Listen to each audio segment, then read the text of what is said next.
안녕하세요. 발빠른 시황 이소구입니다. 제가 어제 이 시간에 시장이 상당히 지저분하다고 말씀을 드렸는데 역시 떨어집니다. 그래서 제가 3100선은 무너질 거고 박스권 하단 3000까지도 볼 수 있다라고 말씀을 드렸는데 오늘 일단 깨집니다.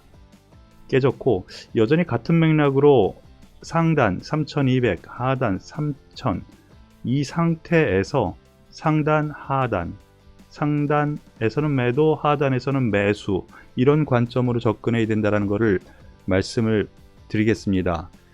왜 그런 생각을 하느냐 생각을 하면은요, 일단 주변 증시 상황이 별로 그렇게 호락호락하지 않네요. 먼저 원달러 환율을 한번 보겠습니다. 원달러 환율 지금 저점을 찍고 돌려 세우는데 오늘 상당히 분기점이었어요. 그런데 올라갑니다. 이렇게 되면 추세 전환이 된 겁니다. 즉 여태까지는 계속 떨어지는 흐름 안에 있었는데 여기에서 또다시 밑으로 내려갈 거냐? 어느 정도는 가능하겠지만 추세는 이렇게 턴되는 방향으로 되는 것이 맞다라는 거니까 이 부분 참고하세요. 소위 기술적으로 봤을 때 우리 주린 여러분들 잘 모르실 텐데 보세요. 떨어지다가 한번 바닥 찍었죠. 올라가다가 뚝 떨어져서 다시 바닥 찍었죠. 이거를 쌍바닥이라고 합니다. 더블 바텀. 그러면은 여기에서 전 고점을 돌파를 하면 추세 전환이라고 하는데, 일단은 내일 조정이 어느 정도 들어오겠지만 고점을 일단 찍었다라는 생각, 그거를 먼저 말씀을 드리겠고, 주변 증시 상황 한번 보면은요, 미국 증시 다우산업지수인데 거래량 터지면서 음봉, 이 나스닥이 또 엄청난 거래량을 실었어요. 하지만 지지대에 있어요. S&P도 그렇고요. 일단은 반등이 들어오더라도 반등은 좀 미약한 상황, 그런 상황을 예측할 수 있다는 겁니다. 그래서 제가 말씀드렸었던 우리나라 증시에서 한번 밑으로 갈 수 있다, 위로 갈 수 있다, 두 개 다 가능한 영역이에요. 대신 아래든 위든 쭉쭉 급등 급락은 없을 것 같다라는 판단을 말씀을 드리겠습니다. 여기서 더 떨어지면 겁 많이 먹으시겠죠? 제가 말씀을 드릴게요. 우리 주린이 여러분, 저 위에서 그렇게 열광을 하셨죠? 이렇게 또 떨어지니까 겁먹죠? 쫄지마. 이런 때 쫄지마예요. 지금 여기에서 여기 와서 어떡하라고 라는 생각이거든요. 항상 객관적으로 생각을 해야 되고, 투자는 냉정하게 판단을 해야 돼요. 한 번 더 떨어질 수 있습니다만 한 번 더 떨어지면 거기서 저는 매수를 들어가기 시작을 할 겁니다. 그러한 부분 참고를 하시고요. 수급 동향에서도 오늘 외국인 기관 양매도 어제와 똑같습니다. 똑같아요. 개인이 거래소, 코스닥, 양대 시장에서 2조 4천억 넘게 또 매수를 했어요. 고점대에서 외국인 기관, 외국인이 이만큼 팔았으면 됐지, 그렇게 생각하시는 분들 많은데요, 무한대로 매도할 수 있어요. 거기에 대해서 너무 신문이나 이런 데에서 이만큼 팔았으면 매수 들어올 거다, 이런 얘기는 믿지 마세요. 더 팔을 수 있어요. 왜냐면 삼성전자가 국적만 한국이지 외국인 회사예요. 지분의 반 이상, 55%인가요? 반 이상이 외국인이에요. KB금융도 그렇고 우리나라 대부분 그래요. 그런 점을 좀 생각을 하고요. 이걸 다 믿지를 마십시오.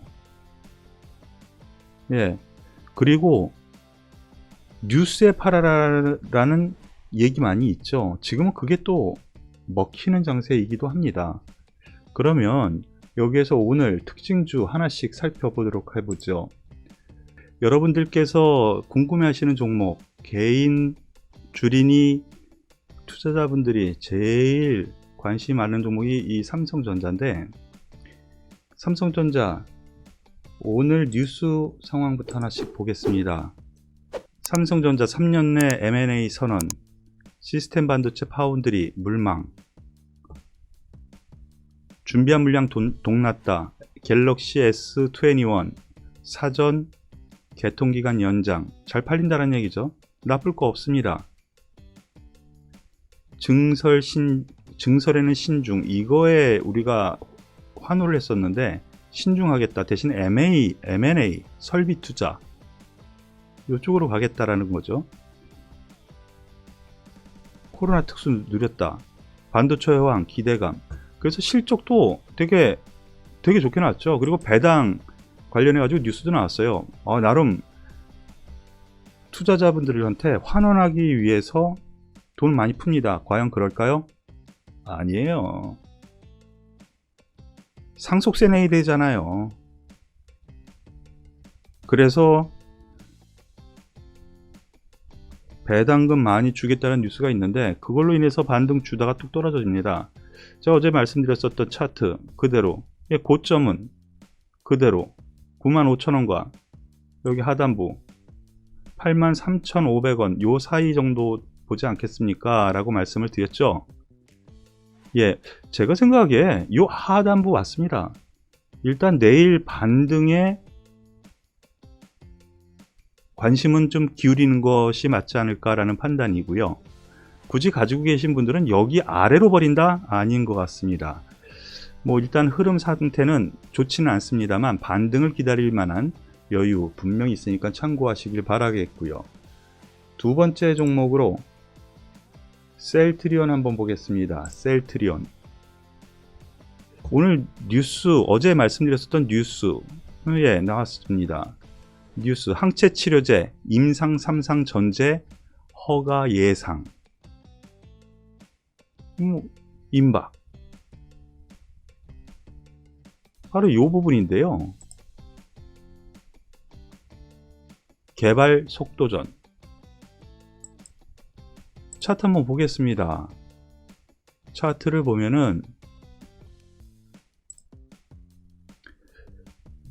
여기서 매도 말씀을 드렸고요. 여기에서는 매수 말씀 분명히 드렸습니다. 그런데 그 이후에는 어떻게 해요? 삼성전자 요 부분을 공부겸사 우리 주린이 여러분들 잘 보세요.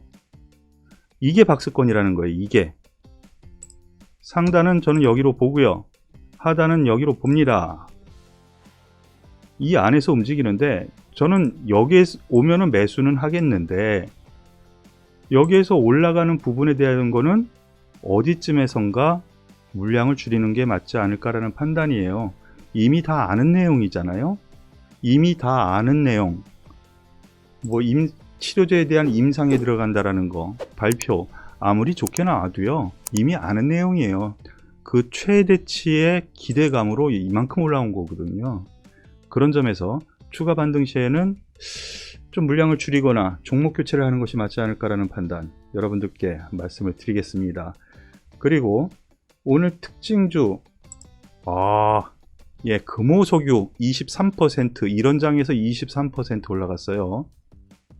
한번 볼까요? 차트 흐름. 금호석유 엄청난 상승세입니다. 이게 왜 올라갔을까? 한번 우리 같이 살펴보죠. 아시는 분들은 다 아시죠? 최근 들어서 M&A 얘기가 계속 나옵니다. M&A 얘기. 근데 제일 중요한 건 여기에요. 금호석유화학, 금호석유. 이게 석화가 석유라는 거예요. 석유화학, 금호석유, 코로나 초호황, 라텍스 공장 풀 가동에도 모자란다. 금호석화가요, 작년도 말부터 바로 여기죠. 10월 달부터 바로 이러한 부분 때문에 제품 가격 상승 때문에 상당히 좋았습니다. 주가가 초호황이라는 거. 그러면서 올 들어서 갑자기 급등을 했죠. 최근 들어서의 이러한 매집 흐름이 나타났는데 여기에서 매집 흐름이 나타난 거예요. 그러면서 지분 싸움이 될 거다라는 부분이 있죠.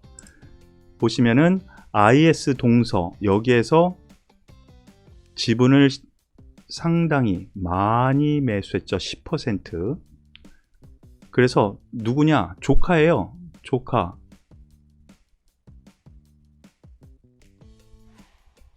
경영권 분쟁, 주식 시장에서 M&A, 그리고 지분 경쟁, 이것은 상당한 호재로 받아들입니다. 주가 입장에서. 그래서 이만큼 올라왔습니다. 그런데 여기에서 더 갈 거냐라는 부분에 대해서는 저는 한계가 있을 것 같습니다. 그래서 가지고 계신 분들은 여기서 한 번 더 올라간다면은 좀 물량을 줄이는 것이 맞지 않을까. 내일 상한가로 바로 들어가지 않는다면, 내일 오전 중에 상한가로 바로 들어간다면 한 번 더 가는 거예요. 그렇지 않고 지지부진 되든가 하락전환 하든가 이러면은 물량을 좀 줄이시는 것이 맞을 것 같고요. 야, 이거 내용 좋은데? 이러면서 매수하고 싶다. 기다리세요. 한참 기다리세요. 따라잡지 않는 것이 이것은 정답일 것 같습니다. 선배로서의 조언이니까 꼭 기억하시길 바라겠습니다. 그리고 오스템 임플란트가 오늘 또 상당히 좋은 흐름을 나타냈어요. 오스템 임플란트 분기당 최대 영업이익 나타냈다. 즉 실적 시즌이죠. 제가 말씀드린 부분이 바로 이 부분이에요. 실적 시즌은 바로 이렇게 나타나야죠. 오스템 임플란트, 그러면 주가 흐름 한번 보겠습니다. 11월 달에 한번 올라왔죠. 11월 달에 한번 올라와서 옆으로 2달 정도 기었다가 최근 올라왔습니다. 이거 세력이 들어왔다라고 봐야죠. 거기서 쭉 뻗어 올립니다. 일단은 호재 상황 분명하고요. 전 고점대 가까이 있다라는 점에서 보면은 어느 정도는 여기서부터 이익 실현을 좀 해 나가는 것이 맞지 않을까라는 판단 다시 한번 제시를 해드리면서 오스템 임플란트 마무리 짓겠습니다. 그리고 네이버에 대해서 잠깐 말씀을 드리죠. 네이버 오늘 특징주죠. 대형주 가운데서도 네이버가 거의 눈에 띕니다. 시가총액 상위 종목에서 올라간 종목이 그렇게 많지는 않아요. 물론 LG화학, 현대모비스 이런 종목들 올라가기는 했지만 대부분 하락했거든요. 네이버 최근 들어서 성장성이 다시 부각되고 있습니다. 엔터 관련해 가지고 돈이 되는 사업, 최근에는 빅히트와 또 지분 또 스왑을 하겠다, 뭐 그런 얘기까지 또 계속 있었죠. 그 이외에 오늘 뉴스 어떤 것이 있었나 한번 보겠습니다. 소프트뱅크와 협력 모델 구체화 작업 중. 그러니까 일본에서 사업을 또 하겠다라는 거죠. 검색, 쇼핑 부분에서 영업이익 1조 돌파. 오늘 실적 발표했는데 상당히 좋게 나온 거예요. 그러면서 웹툰 최근 들어서 캐나다 기업까지 인수를 했는데 웹툰 거래 목표 달성했다. 초과 달성했다. 거기다가 해외 분야 캐나다 인수, 캐나다 회수로 인수를 한 것까지 더하면은 상당히 성장성을 줄 수 있다라는 거죠. 그러므로 인해서 오늘 상승한 원인 분명합니다. 이 종목 저 좋아합니다. 그리고 더 갈 것 같습니다. 중기 투자 더 하셔도 될 것 같습니다. 참고하시길 바라겠고요. 그리고 우려스러운 종목이 하나 생겼습니다. 선진 뷰티 사이언스라는 종목인데요. 이 종목 한번 볼까요? 어제 신규 상장했습니다. 그래서 어제 상한가 바로 직행 따상이라고 하죠. 오늘 상한가까지 갔다가 밀립니다. 예전에 빅히트라든가 이런 종목군들이 좀 생각나네요. 카카오 게임즈도 그렇고요. 카카오 게임즈 한번 보죠. 맨 앞에 있는 상한가, 그 다음 점상, 그 다음 더 올라가다 쭉 미끄러져 내려서 반토막 이상 났죠. 반토막 이상 났어요. 이걸 왜 겁주느냐? 여러분들 빅히트 하나 더 보죠. 상한가 갈 것 같았는데 쫙 밀렸죠. 그 이후 쭉쭉 밀립니다. 그래서 고점에서 이 종목 역시 반토막 이상 납니다. 그리고 이제 석 달이 지난 이제 조금 회복을 하려고 노력을 하는 거죠.